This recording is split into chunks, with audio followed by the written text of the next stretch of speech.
Le premier ministre australien Malcolm Turnbull a indiqué que la répression proposée de l'influence étrangère sur le système politique de son pays ne visait personne en particulier.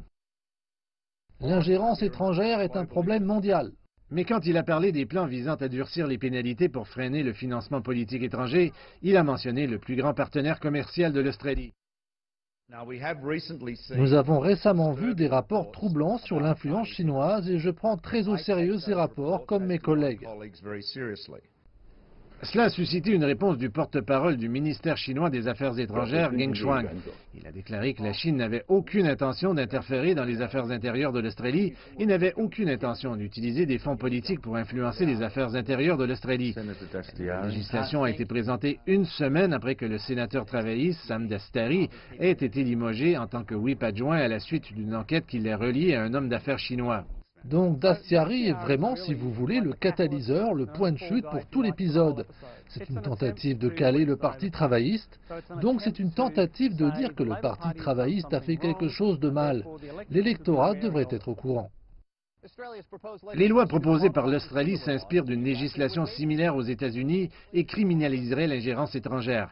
La nouvelle loi exigerait également que les lobbyistes soient inscrits au registre lorsqu'ils travaillent pour des sociétés étrangères.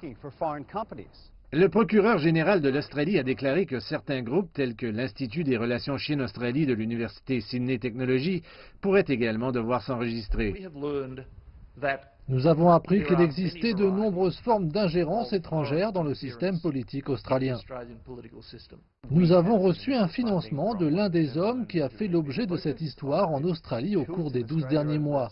Faut-il être très inquiet ou sceptique, voire craindre la Chine? La réalité est que nous ne recevons pas de financement de cette source.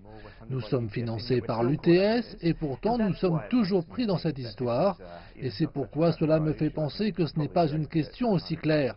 Je pense que c'est probablement dirigé vers les liens avec la Chine en général.